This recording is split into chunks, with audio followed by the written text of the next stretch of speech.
Bismillah ar-Rahman ar-Rahim. Assalamu alaikum. I want to talk about how I came to Shiism. So my father is a Hanafi Sunni.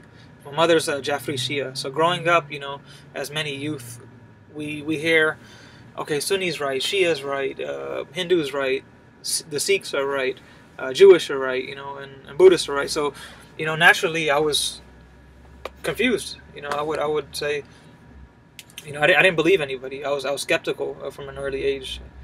Rightfully so, because everyone claims to. So that led me to question things. Okay, so let me backtrack. My parents were divorced in an early age, so we grew up with my mother, me and my two brothers and sister. Um, so we assimilated to the Western ideas, the culture, um, and by virtue of that, we grew up by whatever the media said, whatever the TV would play, whatever radio would play. We thought this was reality because lack of mentorship. As I mentioned, my parents are divorced. My mother would be working, my dad would be doing his thing. Um, so it was tough in that sense. Um, so at around age, let's say, I think it was age 15 or so, my uncle moved in with us, my mother's brother, and he was Shia. Because my mother's whole family's pretty much Shia, so that kind of helped me because I remember he read me something from a book. It said like if you miss one day, if you miss one prayer, it's like you're gonna have this many days in hell and years in hell, whatever the case is. I don't know if it's a hadith or a scholarly book, but yeah, that scared me. I remember I cried that time. I was like, wow, this scared me. I didn't want that. I didn't want that lifestyle. I said, okay, wow, this is that important. So I think, yeah, the heart was there. It's just that we didn't have that knowledge, right? We didn't understand the relevance. Even then, like that was the beginning of learning about Shiism, sort of. My uncle, he taught me how to pray, so I would pray with him, and different things. But see, the problem was it was a communication gap between me and my uncle because he spoke Urdu or Punjabi, and he knew very little English, and I didn't understand Urdu Punjabi that much. So it was, it was very hard. It was, but alhamdulillah, whatever. I'm thankful for whatever he taught me and what I was able to learn through him. So yeah, so I would pray, but I wouldn't know why I was doing it, if that makes sense. I would know it was the right thing to do, but I didn't know the relevance, as I mentioned. So yeah, shortly thereafter, like several years later, just fast forwarding a little bit to the parts that are relevant. So, growing up, you have the hormones, in high school. Some of us, we think we're big shots. We have the egos. We think we're big and bad and we're untouchables. Until my grandma died. She was like 70, 80 years old, I think, when she passed away. So that's often seen as normal. But I think 4 years later, my aunt died from cancer, and she was like 50 years old or something. So that kind of struck me like, wow, okay, maybe I'm not untouchable. And I remember shortly thereafter I had a dream, and like I know, oftentimes in our dreams it feels like it's real. So I hit a white wall in my dream, and I thought I died. So when I woke up, I was like, you know what? This is real. I can die any minute, any moment. So I started to take it more seriously. I started reading more books on both sides. I have like the main Sunni books, the six main Sunni Hadith books, and different Shia books, and trying to compare and contrast between the Hadith and trying to find a commonality. Right. That's what I like to do with every religion, whether it's Christianity, Buddhism, whether it's self-help books, even non-Muslim, right? Self-help books, health books, and all that. I like to reach commonalities because oftentimes I like to say if it's, for instance, two opposing ideologies, or if it's two enemies, and if they agree on something, then oftentimes that can be true, although it doesn't necessarily mean it's true, but it could be true. So I usually dig deeper on where the commonalities are, right? I would do that. I would read about history from both sides, Hadith, both sides, the Quran, of course, and just logic. So that led to me choosing Shiism after much study, after like several years of accumulated knowledge and research. And one of the main things I like to bring up is and I think is logical, is Fatima alayhi salam, the Prophet's daughter.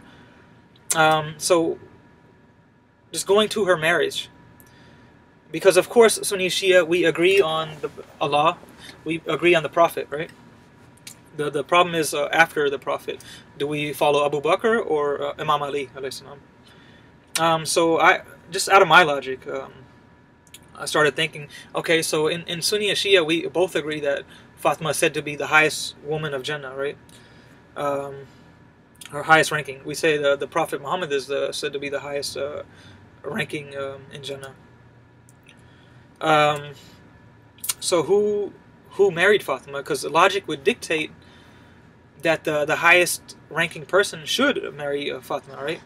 So if you check the Islamic teachings, you'll see that it said that Abu Bakr and Umar, and several other companions tried to ask for Fatima's hand in marriage, but they were rejected.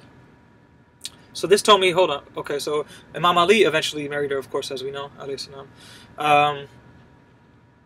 And so the thing is, Sunnis cannot use an age gap as an excuse, in my opinion. Why? Because in their Sahih Sunni books, you see that Prophet Muhammad at age 53, I think it was, married Aisha at age 6, and then consummated at age 9. So you can't use the age gap as a excuse here. So this told me that okay, so Imam Ali must have been the best fitting for Fatima. So that other things like Ghadir, the Ghadir Qum incident on the 18th of Dhul Hijjah.